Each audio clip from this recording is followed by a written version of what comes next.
Hello, thank you for joining us today. I'm Rick Harnish. I'm the Executive Director of the High Speed Rail Alliance out of Chicago. For those who are joining us new, please consider being a member. We are working to help people across the country understand what high speed and regional rail are, why we should build it, and what steps we can take to persuade the government to actually do it. We've been building exciting momentum over the last couple of years. Want to keep that momentum going, and you can help make that happen by being a member. So one of the issues that we've talked about for longer than I'd like to admit is running high-speed trains into O'Hare Airport and other airports, but because of it's our hometown airport, but more importantly, because it's the national hub. If you don't have O'Hare working right, the national aviation system doesn't work right, and high-speed rail can make O'Hare work right. So we've long talked about this. I talked about there's momentum happening right now. The Chicago Department of Aviation and Metra are discussing expanding the existing metro station there. And we need to seize this opportunity to get elected leaders from all around the Midwest, making it clear to Chicago that it's time to really start expanding service to the airport. So we've got Caleb with us today to talk about some research he's done into building a stronger case. And Chris, if you'd like to make a formal introduction. Sure. Thanks, Rick. And hello, everyone. Thank you for being here. I'm Chris Ott. I'm the Alliance Deputy Director. And more importantly, let's introduce Caleb Neal. He is an independent transportation analyst based in St. Louis. His studies focus on operational robustness in transit systems, transportation equity, and transportation control systems. Caleb holds an undergraduate degree in mathematics, a graduate certificate in operations research, and he is currently pursuing a master's degree in operations research. We've been working up to this presentation today for a long time, so it's great to have you here today, Caleb. For the audience, if you have a comment, please use the chat feature, and if you have a question, it makes things easier if you'll put that in the Q&A feature, and then we'll get to as many questions as we can after Caleb's presentation. With that, Caleb Neal, please take it away. All right, I'm going to share my screen real quick. Make sure I grab the right one. All right. Let's see. Everybody see that? Yep. Perfect. So I'm going to be talking today about high-speed rail and regional air travel. Thank you, everyone, for coming here today. This is a really important subject, really near and dear to my heart. Without further ado, let's get started. So the purpose of this presentation here today is threefold. One is to present a framework for air and rail integration. The second is to demonstrate the massive benefits of the framework to air service providers and travelers in the Chicago and the whole Midwest area.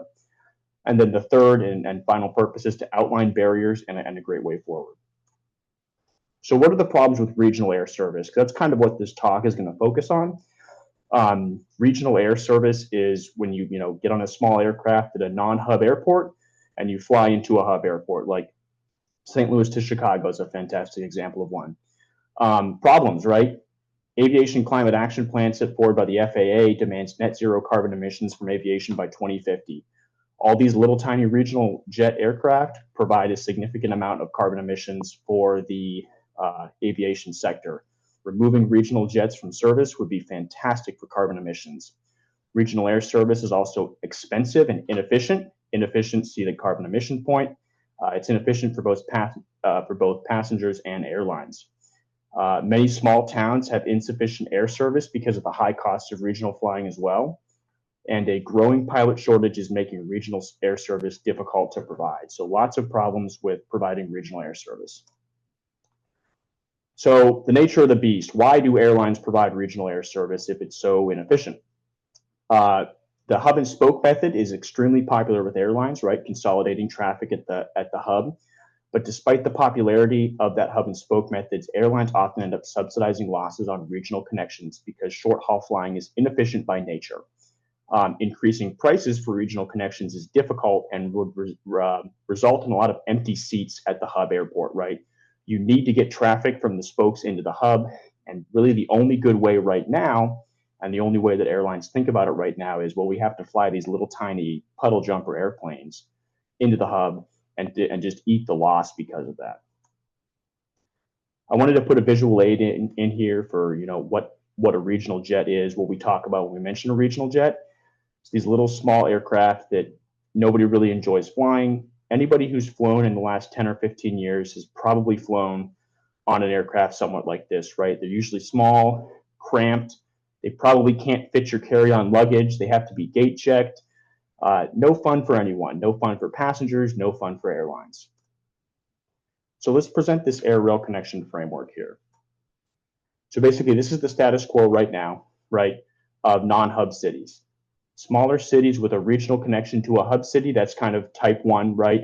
You have a couple of these small regional jets flying a couple times a week into the hub airport and consolidating traffic. And then the second type of city is a smaller city with no close air service. So people must drive hours to a larger airport. And there's a lot of cities, small towns in the United States that are in that type 2 category of small cities with no close air service. So you have people driving or just having to choose not to fly at all because it's just a time inefficient. It can be a 2-3 hour drive to the nearest airport.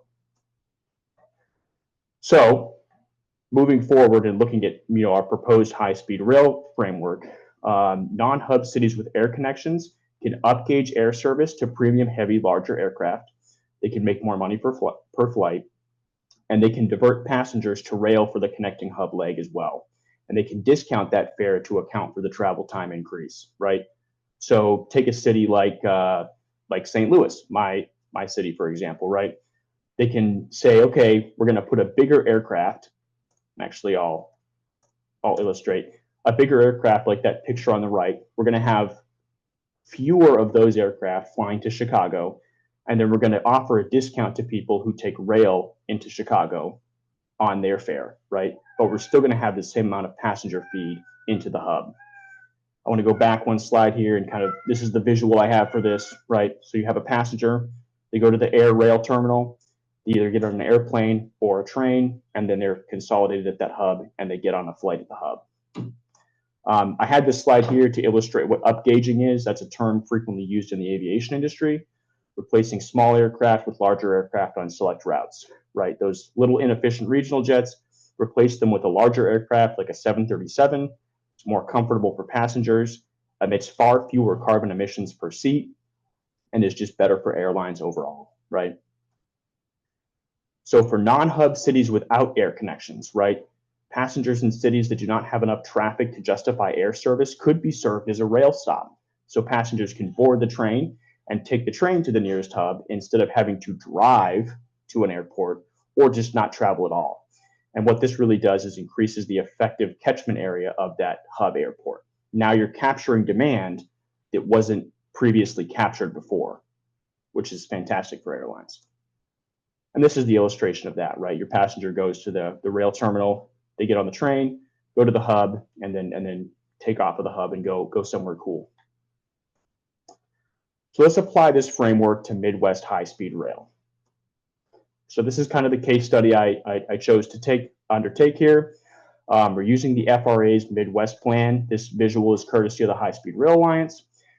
Basically, current research suggests that 2 hours is kind of an upper time limit on how long people are willing to take ground transportation over air. I got that data from looking at the Landline company. Some of you folks may be familiar with that. It's a service that offers bus connections from spoke cities into hubs. And their longest routes are around 2 hours. So we drew a line here. We're assuming that the average rail speed is 150 miles per hour. So all the cities inside that black circle are study area cities, right?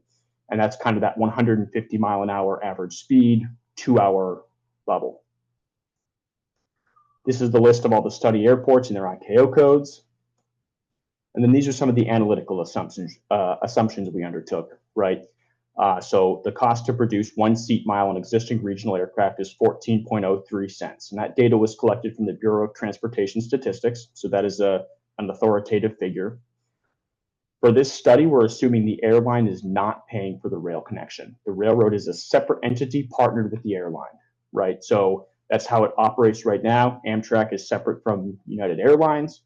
So if an Amtrak passenger gets onto a United flight, United Airlines didn't have to pay for that Amtrak passenger to get to that United flight, right?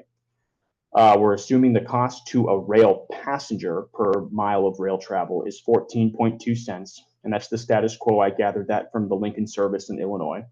So as a passenger, that's how much I'm going to pay per mile. As we said previously, the average train speed is 150 miles an hour. And we are only going to be looking at status quo demand initially, not induced new demand. So we're taking cities that are spoke cities of Chicago O'Hare, looking at how much demand is going into Chicago O'Hare currently, how many people are flying into Chicago O'Hare, and then we're going to look at how much money airlines could save if they had rail service. We're going to do that right here. So the study results. We have our spoke airports and our Chicago rail air terminal. If you assume that roughly, so if you assume that we divert 20% of passengers to rail service, this is what it kind of looks like, and this is how much money you save. So you have 3,268 passengers per day across all spokes taking the airplanes, right? That's roughly 20 737s. That's much better than the current status quo of upwards of 50 different small regional jets flying into Chicago. And then you have 817 passengers per day across all spokes taking the trains. And that's roughly 12 Siemens Venture train sets. And that's the current train set that is used by the Lincoln service for their new trains. So we have those folks, they consolidated the Chicago Air Rail Terminal, and the result is a 34% increase in revenue and a 36% increase in profits. Now, if anybody on the call here is familiar with airlines, you know that those numbers are incredible. Getting that much of an increase in revenue and that much of an increase in profit is absolutely fantastic. And there's a couple of reasons why we're seeing the revenue increase and the profit increase. The profit increase is obviously because we're getting connection from the rail into the hub at no cost to the airline. So that's fantastic. All that money is just gravy. The airline can take that and apply that capital on producing seats on higher yield flights. So instead of focusing on connecting people in from the spokes, they can focus on taking people from the hub to places they actually want to go, like Europe or the West Coast or Florida, wherever they're interested in going. We see that revenue increase also because you can actually sell more premium seats on board those airplanes. One of the issues with regional jets is that they don't have a lot of premium seating, first class seating, so you can't sell that at as high of a price as you would normally want to be able to. But now you can charge more for that air leg, and it's just great for the airline, great for the passenger. So now, what if we alter the assumptions to align with the potential future state? And this is a future state with higher speed rail. So we look at what if that average train speed was 200 miles per hour? What if airports with flights to O'Hare currently, so in 2023, see a 10% increase in passenger volume? And then what if airports with no flights in 2023 to O'Hare see 5 passenger trips per day of generated rail demand? Now, 5 passenger trips per day is far too few to justify air service, but it is plenty to justify rail service. So it just keeps getting better here. So we have your spoke airports and your Chicago Air Rail Terminal. We see 899 packs per day across all of the spokes that currently have air service. And then the same number of packs per day taking the airplane. We're assuming that that's not increasing. You see a 37% revenue increase and 39% profit increase. Where it really gets better is when you see cities that did not have air service to Chicago O'Hare in 2023. If we assume we're generating those 5 PAX trips per day, that's $2.8 million about dollars in new potential revenue that you're feeding into the Chicago Air Rail Terminal, and 9,125 passengers connecting through Chicago over the course of a year. So that's 9,125 people who may not have been traveling at all previously now have travel open as an option to them because of that rail line. So this is fantastic for airlines, and it's fantastic for passengers. And that's the whole point of this presentation, is showing that it's a win for everyone.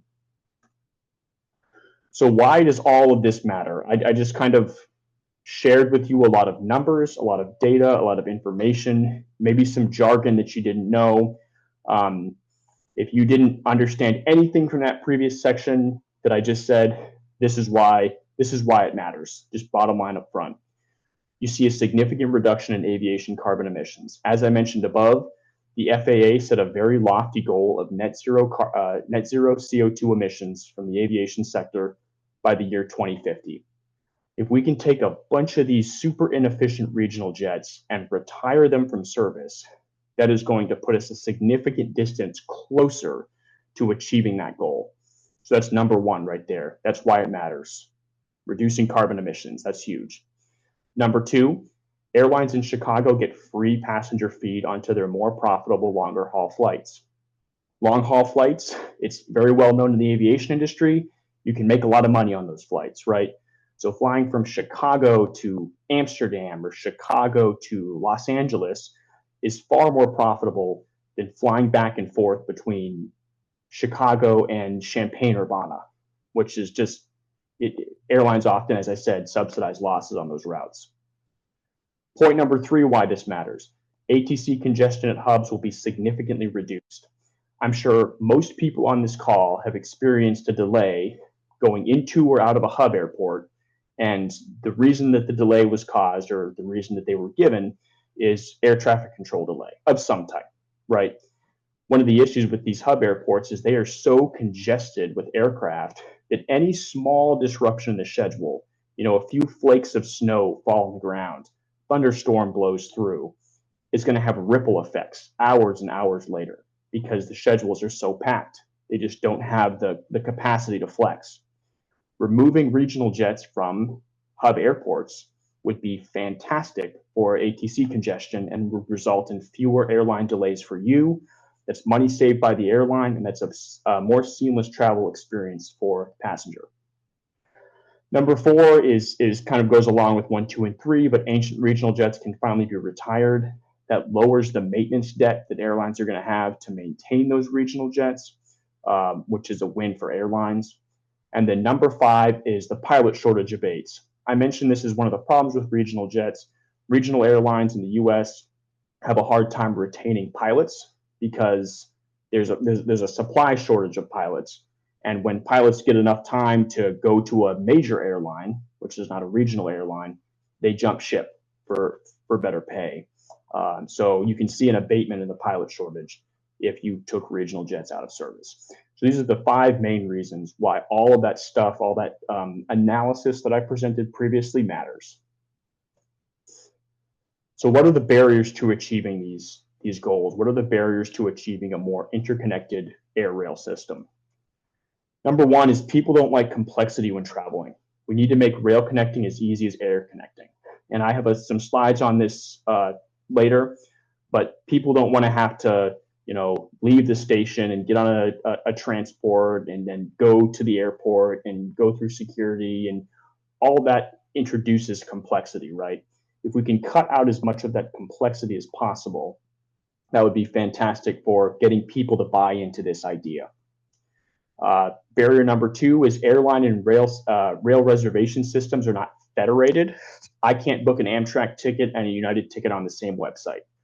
So I would have to know that, okay, I can take Amtrak from St. Louis to Chicago, and then I can, transfer in Chicago myself to a United flight. I would have to book both those legs separately. And that involves me as a passenger knowing all those connections and knowing the intricacies of that, right? So we need to make it easy to book these tickets on the same system. And then 3, probably one of the biggest issues, most airports in the USA don't have train stations. And that, see point 1 about complexity, that introduces complexity. If I wanted to transfer between the train and the airplane in Chicago, I would have to get off the Amtrak, probably get on either a Metro train, depending on the time, or the CTA Blue Line, and take that out to Chicago O'Hare, right? So it introduces that complexity. and most people don't want complexity when they're traveling. So in line with those 3 points that I just made, O'Hare needs a train station. O'Hare needs a proper train station where passengers can get off of a train and then easily connect to an airplane. They need an easy way to make air rail connections.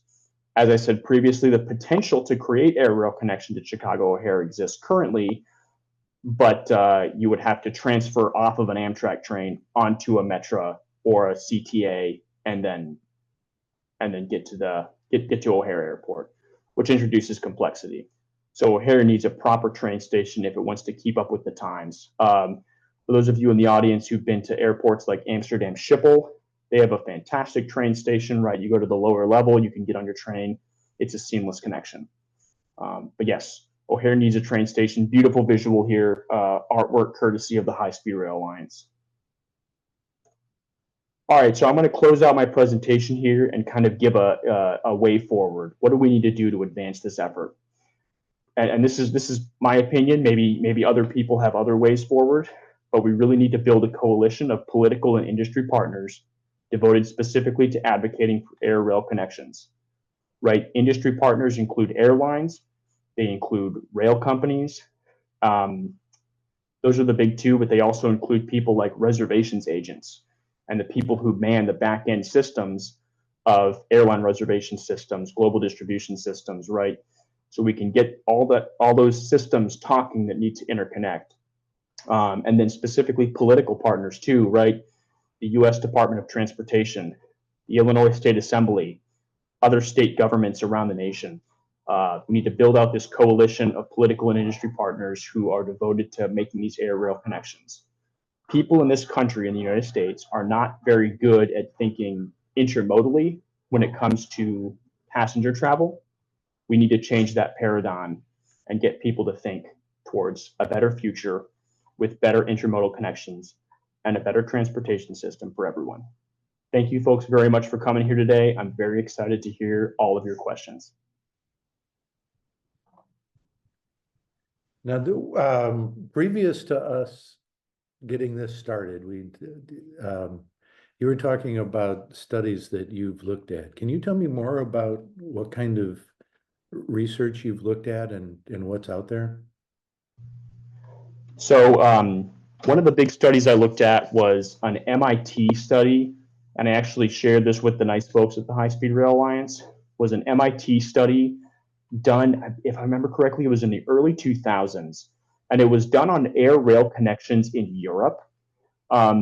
Specifically, there was a line in France that I think it was Cologne. Yeah, it was from Paris to Cologne, and they used to have high frequency air service from Paris to Cologne, Cologne to Paris. And they opened a TGV high-speed rail line, and it was true high-speed rail along that line. And it was basically to the point where the travel times, air and rail, were really close together because Paris-Cologne isn't that far. And they saw a massive reduction in air travel from where it was before the rail to where it was after the rail really took hold. So a lot of people voluntarily shifted to using rail instead of air to transfer between those 2 cities. So the demand is there in other countries. I have plenty of reason to believe that the demand would be here in the United States to take rail instead of air. I think actually, Rick, I wanted to real quick highlight this other study here. There's a NASA study. I don't know if the sign everybody can see this. There's a NASA study on regional air mobility, which is interesting. So it's called, if you look up regional air mobility NASA for folks in the audience, and I'll send it to the High-Speed Rail Alliance too. Basically, they present a framework for better regional air connections, but nowhere in this study do they talk about rail. So I read through it. They made some interesting points about the need for transportation connections in small communities, but they didn't make any multimodal mentions of using rail or anything else. To go back a little bit, I think when you were saying Paris Cologne, you were meaning Frankfurt Cologne, which was a market that was totally replaced by trains when high-speed rail opened. And for those, some of the videos that we use on our website and other places were ones that I took along that line. And I will recommend if anybody needs to transit through Frankfurt, staying at the Hilton right above the high-speed train station at the Frankfurt airport. So what do you think? So this NASA report ignored using trains as opposed to planes. Well, why do you think that was? If you could just offer an opinion about that. My opinion, well, one of my closing comments, I mentioned people don't really think multimodally in this country. I think that's why. I think people get tunnel vision into one mode, right? If you start to talk about like how can we move people around, they get tunnel visioned into, okay, you're either taking a train, a plane, a bus, a car, right? You're not taking a train to a plane, then maybe getting on a bus, and people don't think that way. They think, okay, we need to, we need to move people from regional communities. Okay, let's do it. Let's do it with air. It's just people don't think multimodally with passengers. I think part of it too is with rail, there's an infrastructural commitment required. So people just kind of tend to brush rail off instead of thinking of, well, we could, put a rail line here. They think, no, that's an infrastructure commitment. Let's just use air instead. But really, I think the biggest reason is because of the multimodal passenger thinking.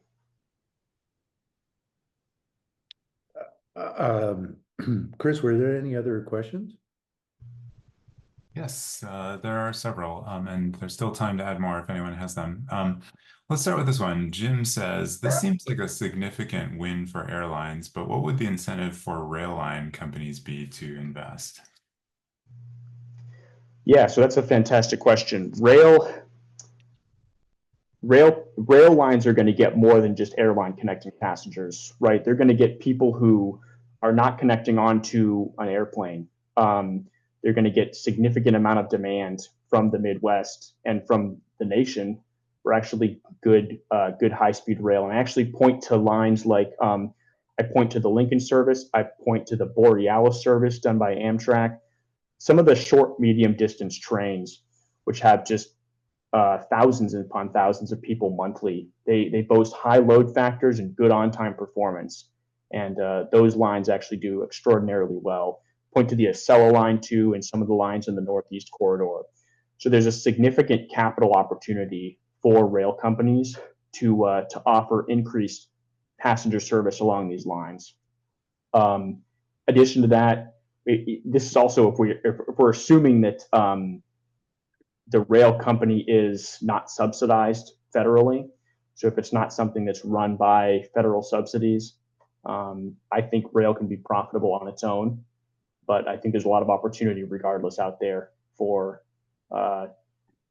good high-speed rail and good passenger demand. Okay, great, thanks. Moving along, Mark, one of our former board members who lives in Arizona, asks, what about secondary impacts? For example, he says airlines use commuter jets as training for their pilots. Also, some people think that having air service gives a city cachet. What would you say to that? So on the first point, that is a significant follow-on effect. That's actually, I'm really glad somebody brought that up. We currently use regional air service to train people on operating jet aircraft. So a pilot coming out of like their initial training, right, is going to usually jump to a regional airline to build time on those small regional jets, and then they're going to jump up to one of the bigger airlines. If you were to reduce regional flying, and I'm not exactly super familiar with the legislation and the requirements in terms of jet turbine time required to go to a major airline, but you could likely still get them the training required at the major airline. This is an area that you could study all on its own because it almost demands a policy study of how the policy would have to change. But I do see that as having significant follow-on effects. What those follow-on effects would be, I can't say definitively, but I am aware that that would be something that would have to change. And that may be a FAA policy as well. The second point you made about air service kind of giving a city pizzazz or like looking good to a city, I think that's part of what we need is a paradigm shift, right? So first of all, some cities cannot profitably support air travel. Like that's just a fact. There are some communities that are too small to properly support air travel. So they would win under this because they would be getting service from a train. But the cities that are kind of in the middle that maybe would lose air travel and instead they would gain the rail line, I think rail is, especially high-speed rail and good, reliable rail is extremely cachet, as you say. But I think it's largely we need a paradigm shift away from air is the way to go to, oh, this city has a high-speed rail line. That's very cachet. That's very nice. And they're still connected to this more significant hub airport. Thank you.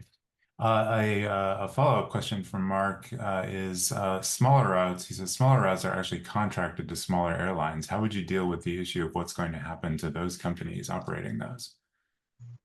Fantastic point. So those smaller routes, actually, that's where I got that 14.2 cent cost per available seat mile from those smaller airlines. SkyWest, Mesa, GoJet. There's a whole list of all these little regional air service providers. What's going to happen to those companies? They may morph or they may merge into the larger airline. The unfortunate reality is the regional air service plan is an inefficient business model to begin with. Most regional airlines lost money in 2023, and larger airlines just end up having to subsidize that loss because they need regional air. They need regional air service. Another thing that these regional airlines could do is purchase larger aircraft. There's a whole nother political discussion we could have about union scope clauses and purchasing bigger aircraft at a regional airline. But if they purchase slightly larger aircraft, like I'm going to list like A220, the E190, E2, they could consolidate passengers onto those far more efficient, larger aircraft. The regional airline could potentially maintain its operation and just phase out those very small puddle jumper aircraft in favor of these much more modern, much more efficient, larger aircraft. Okay, thank you. And just before we move on, I see one audience member with a hand raised. If you could, please put your question in writing in the Q&A, and then we'll get to it if we can. David, one of our technical advisors, asks a question sort of related to the issues that you've been discussing, Caleb. He says, I understand that hub airport owners might be concerned about landing and parking fee losses if people divert.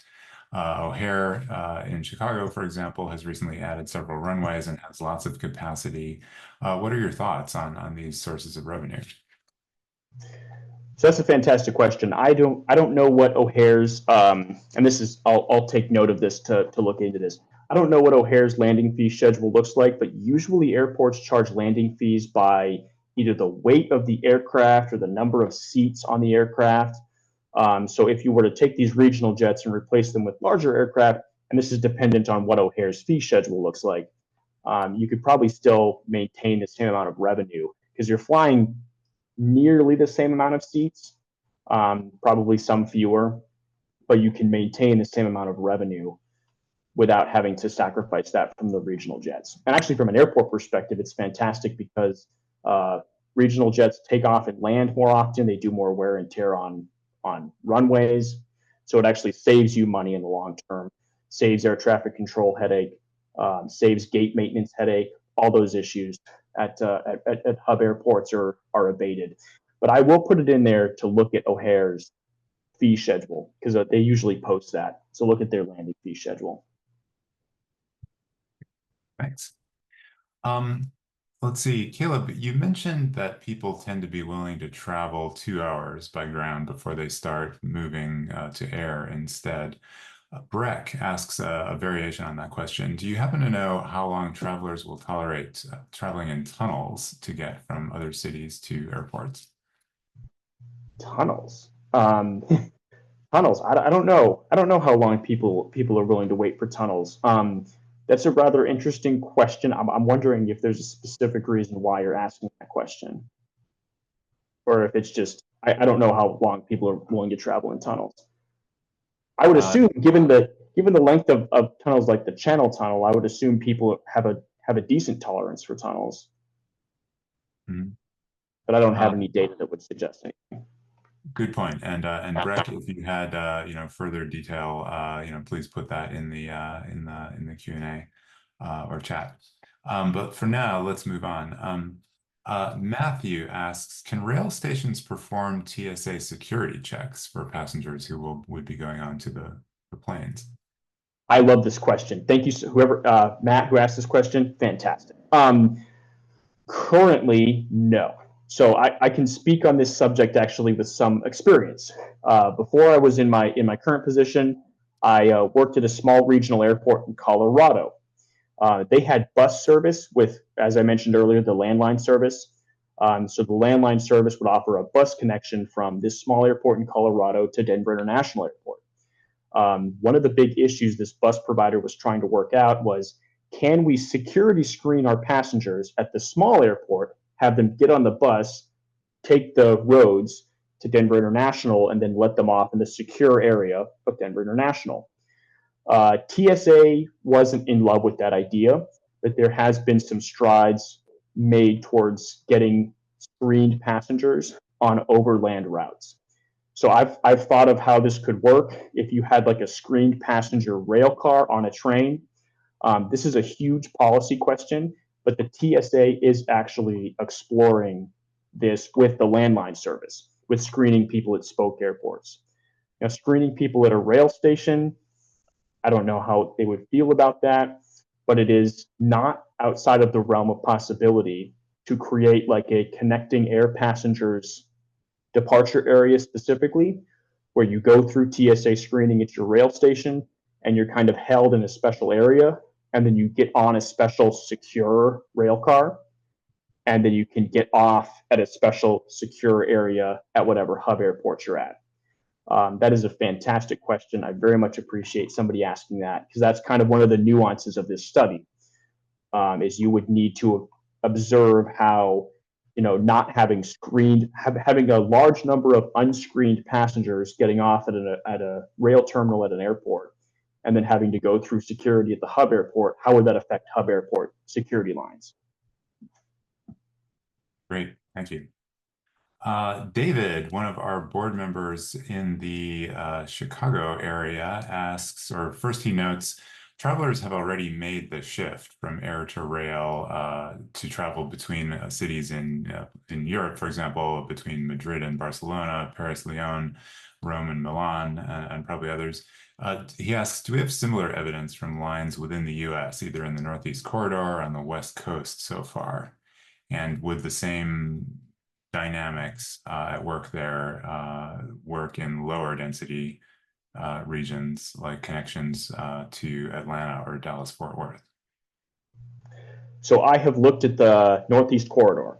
So yes, people have made the swap in Europe because European rail is fantastic. I actually started this study looking at the Northeast Corridor and looking at the Acela line and kind of how that affected airports in the Northeast Corridor. And what we're finding is, my findings were rather inconclusive. I didn't really see any difference that the Acela line was producing in the neck, because sometimes in the Northeast Corridor, flying is actually cheaper than the rail. Acela tickets can be pretty expensive.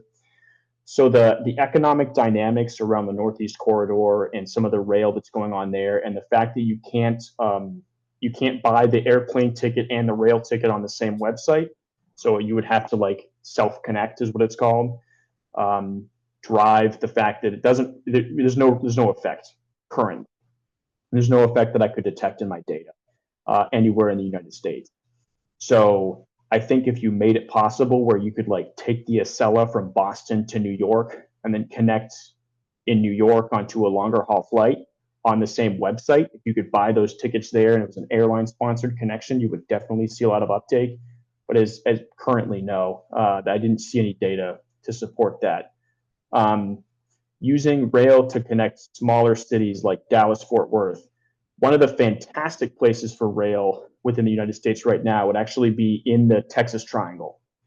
So it's Dallas, Houston, and San Antonio. So if you put rail lines in there, that would be fantastic for air passengers because people could go from like Dallas to Houston and connect onto a United flight in Houston and then hop over to wherever they were going from Houston. So there's a lot of potential for rail air connections other places in the United States. I think one of the areas that I'd love to extend this study to is to some of the West Coast areas, specifically in Colorado, in my home state. Look in there, and then look in the Texas Triangle as well. Great. Well, continuing with this theme, can you say more about what airlines in Europe or maybe in other parts of the world are doing to partner with railroads to make it possible or easier to buy a single ticket for a trip that uses both trains and planes? So right now, I'm going to look at Lufthansa because they're one of the big early adapters of this. So Lufthansa has partnered with Deutsche Bahn, which is the German national railway, and you can buy rail air tickets on the Lufthansa website. Lufthansa makes it clear that like, hey, this is a train, not a plane. But I don't have the list off the top of my head, but they have quite a few sponsored air to rail connections that you can make with Lufthansa.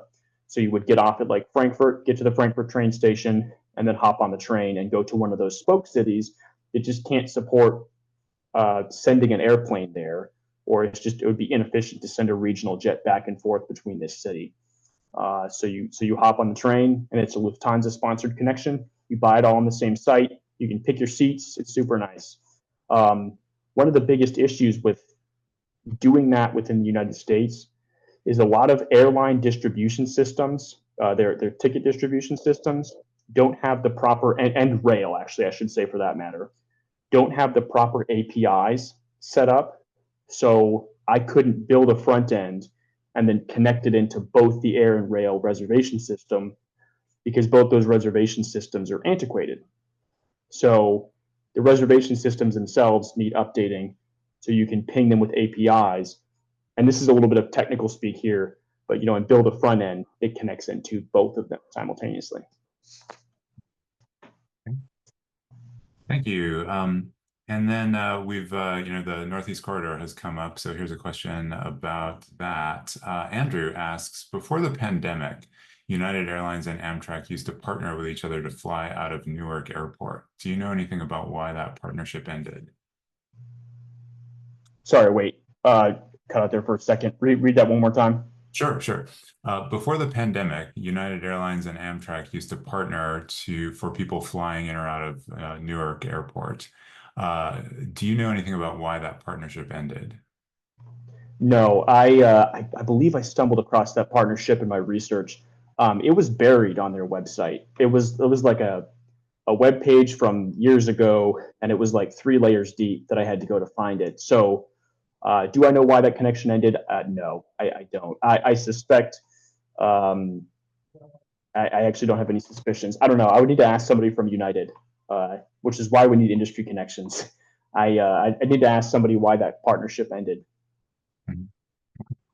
And here is another question about a service that you might have mentioned. I know you mentioned the Borealis, but Reed asks, since the Hiawatha train between Milwaukee and Chicago stops at Milwaukee Mitchell Airport, do we know how many people use the station to transfer to the airport?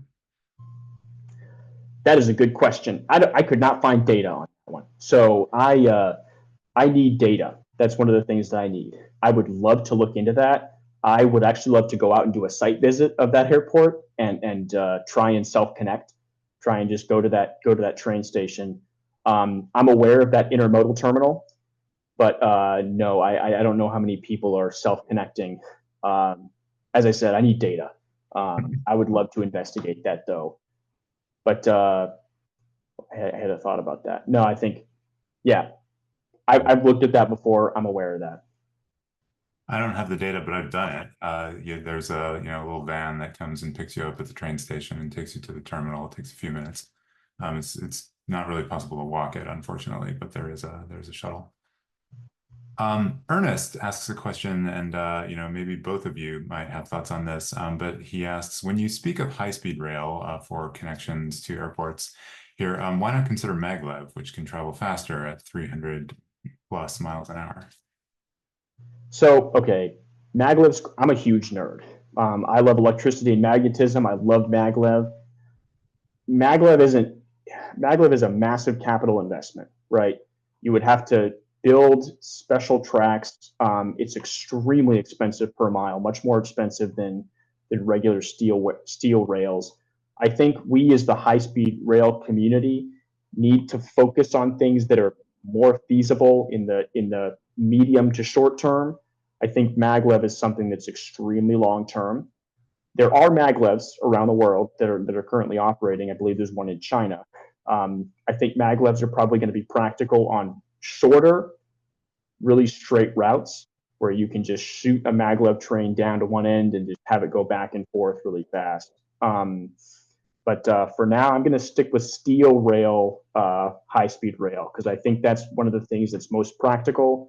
We have a lot of infrastructure developed for rail, so I think we need to focus on that. That's my opinion, but I'm going to focus on that. I have looked at maglev, but it's one of those things that's way too hypothetical, especially for the United States, which doesn't even have true high-speed steel rail. Okay. Rick, I know you've looked a little bit at maglev too. Any further thoughts to add there? Oh, I think you're muted. That's a discussion for a different day. Okay. Yeah. Well, we've got a couple more questions. What kind of investment, both public and private, would be needed to realize this vision?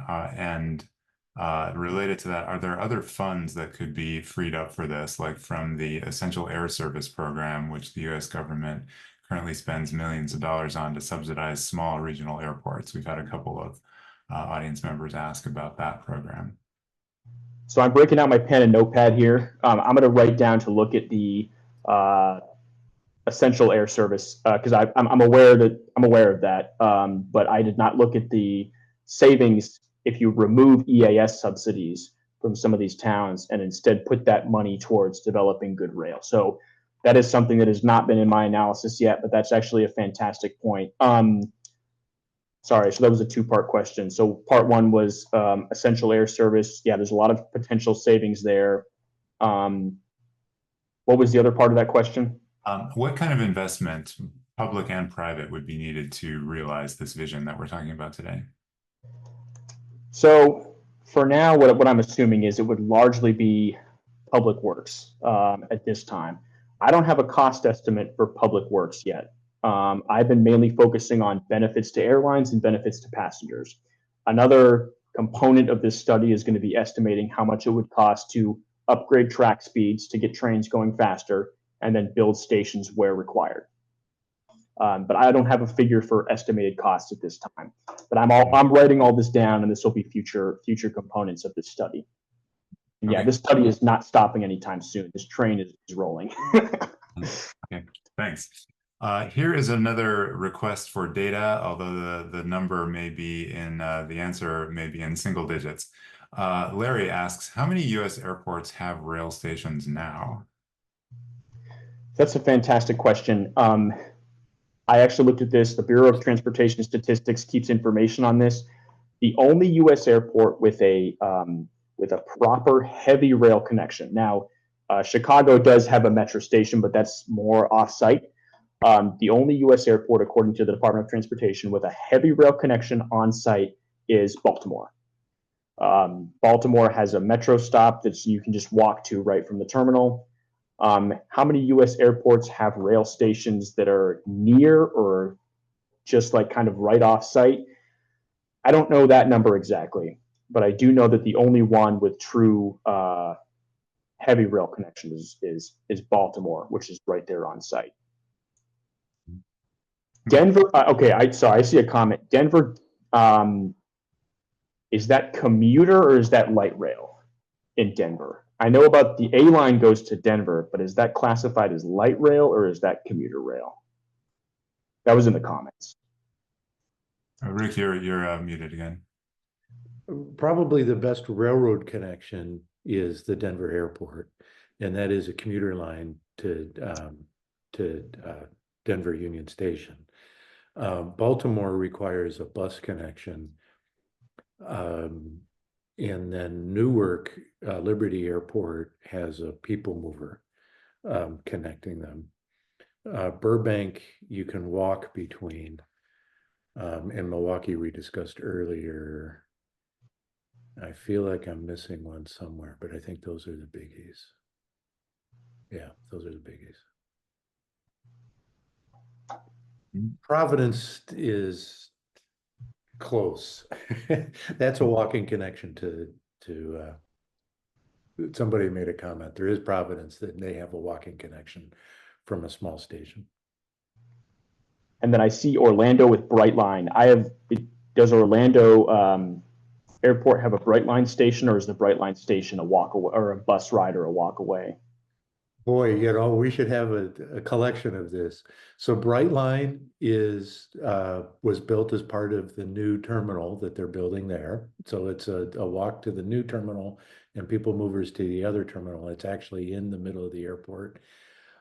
Philadelphia has a rail connection that Amtrak has served before and could serve today if they wanted to.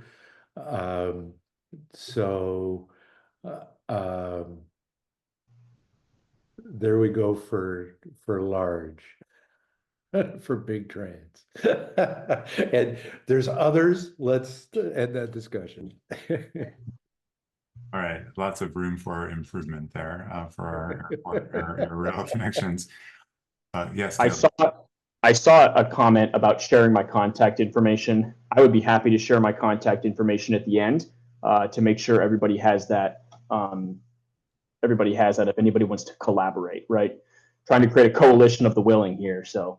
All right. Thank you. I didn't want to put you on the spot with that request, but yeah, if you're willing to share that, that's up to you. And a related question, someone asked if we will share a recording of this talk, and yes, we do that for all of these. We've at this point we've probably got 70 or 80 recordings of talks on a variety of topics at hsrail.org/events. And when you go to that page, there is a tab for the ones that we've archived. I'll put this in the chat right now to that web address. It'll take us a few days to get the Caleb Neal's presentation on there as well, but yes, we will have that up there. And then why don't we, I think we're just about at the end, and let's make this the final question. Devin asks, is a high-speed rail connection to an airline hub a good opportunity for a public-private partnership?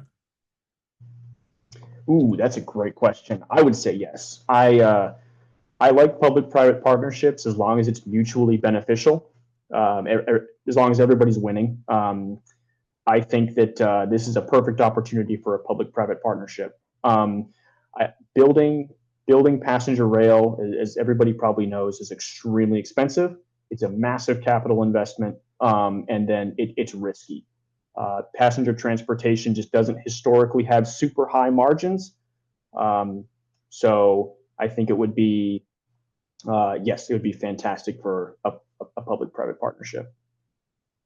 Kind of like Brightline, because Brightline was a public-private partnership as well, I believe. Kind of like Tesla. Yeah.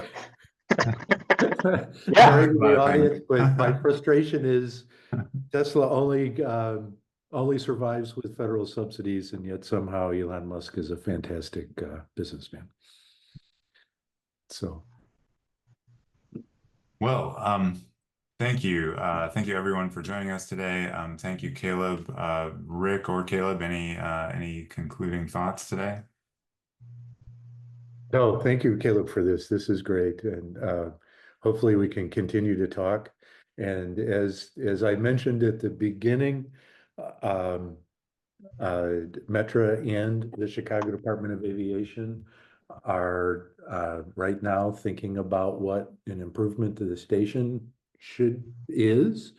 We would like them to think bigger and make it actually possible for people to walk inside on the shortest possible path between the Metra train and the people mover. And then if we could get trains from around the region there, You could have a point where people drive from the suburbs to O'Hare to catch a train. Wouldn't that be great? So you can learn more about our ideas on that at o'haredirect.org. And if you enjoyed this presentation and would like there to be more of them, please make a donation at highspeedrail.us, highspeedrail.us, because that's what we're working for. Again, Caleb, thank you very much. Thank you to everybody in the audience, and we will ride again. Real quick, I put my contact information in the chat. So that is my my email contact. I check that email all the time. So if you email that, that'll be perfect. Excellent. Thank you again. And Thank you very much. I'll read it for anyone who might not have seen it in the chat. caleb.d.neal@outlook.com. And thank you, everyone. Thank you. Bye.